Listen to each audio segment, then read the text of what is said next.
Привет, друзья! С вами Московский флейтовый центр и Илья Дворецкий. В прошлом видео я затрагивал тему постановки корпуса и рук. И вроде бы хочется перейти поскорее к вопросу звука, но все же есть одно промежуточное звено, без которого мое повествование будет неполно. Так что предлагаю продолжить тему поиска комфорта в игре. А тема эта очень важная для каждого флейтиста. И сейчас вы догадаетесь, о чем это я. Исходя из личной практики и понимания нашей общей флейтовой проблематики, смею заявить, что огромное количество музыкантов, как начинающих, так и состоявшихся, испытывают разного рода неудобства в процессе игры на флейте.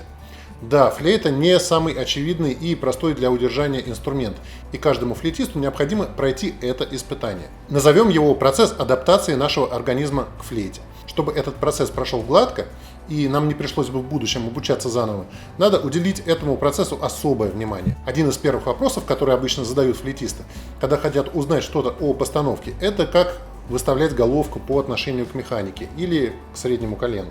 И это один из самых волнующих вопросов, однозначного ответа на который нет и по сей день.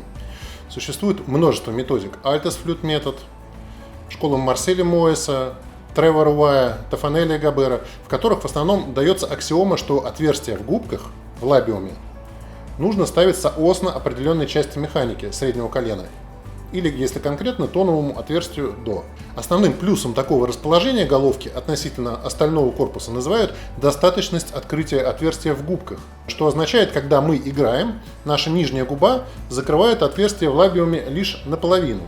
Это дает звуковому потоку проходить свободно, без значительных искажений. А если головку повернуть к себе, отверстие закроется, и звук станет слишком узким и неуправляемым. И в этом есть понятная логика.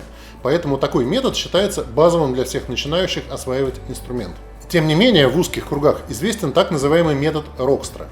Ричард Шеффорд Рокстра – это английский флейтист, живший в 19 веке. Как раз на этом методе я хотел бы остановиться поподробнее, поскольку система Рокстра заслуживает отдельного внимания.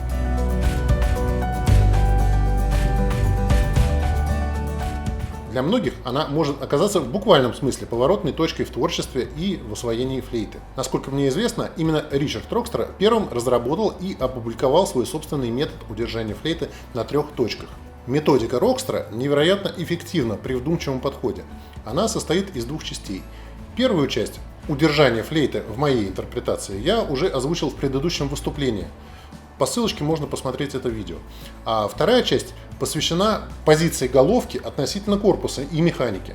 Но обе части надо воспринимать как единое целое. То есть выводы, сделанные во второй части, неразрывны с идеями, высказанными в первой. Об этом и поговорим.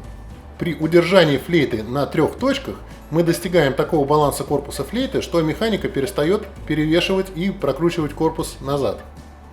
При этом чашки клапанов ориентированы параллельно полу или даже чуть вперед.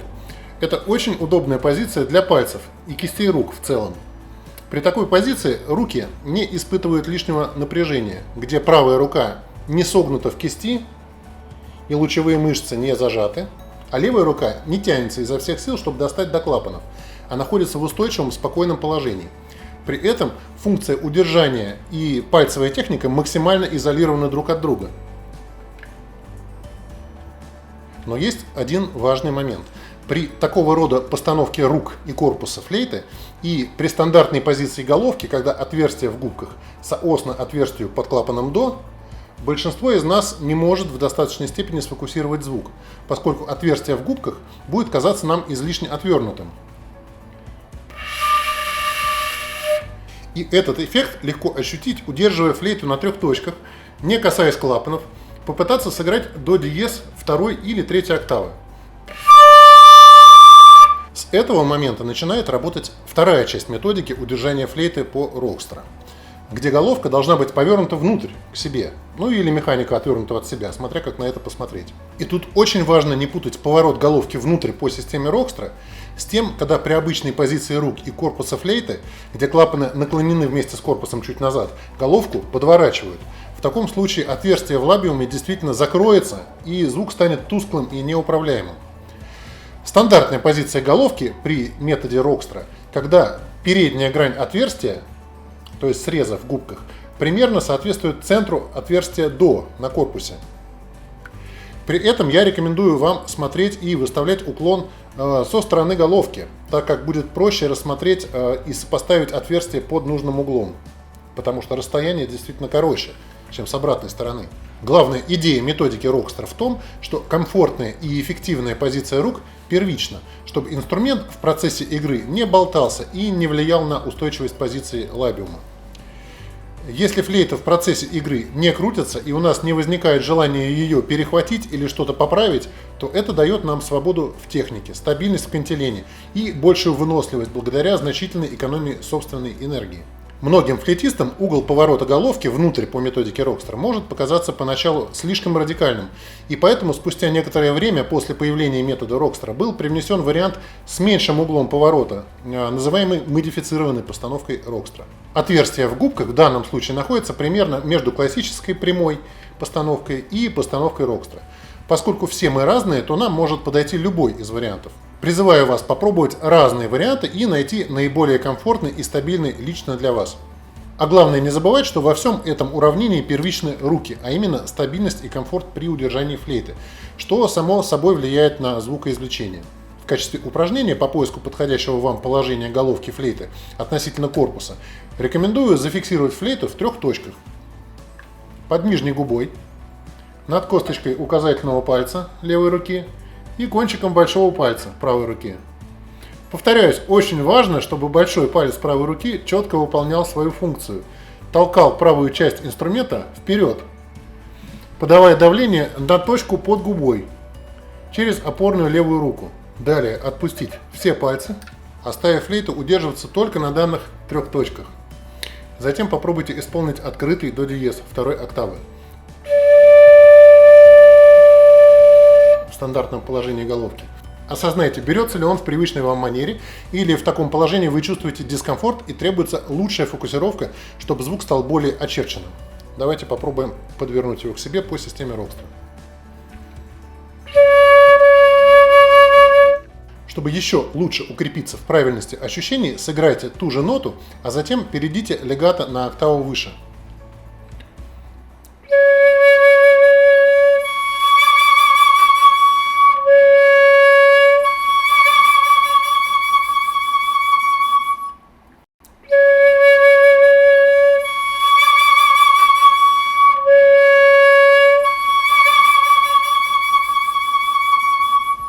Следите за тем, что клапаны во время упражнения располагаются параллельно полу или направлены чуть вперед.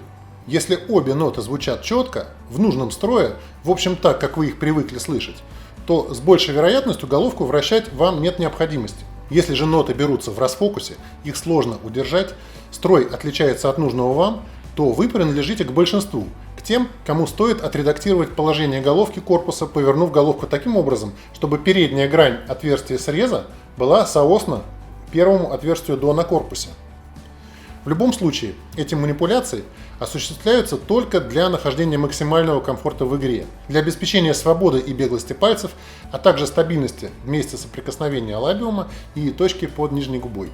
Не останавливайтесь, пробуйте, ищите свои позиции, углы, расстояния и обязательно придете к оптимальному для вас варианту, когда флейта перестанет быть для вас вечным соперником, а станет продолжением вашей музыкальной сущности. Друзья, на этом завершим вторую часть моего обучающего видео. Надеюсь, данный материал будет вам полезен и послужит пищей для размышления. А в скором времени ждите следующие части, где будет еще много интересного. Подписывайтесь на наш канал, ставьте свои оценки, пишите вопросы и комментарии.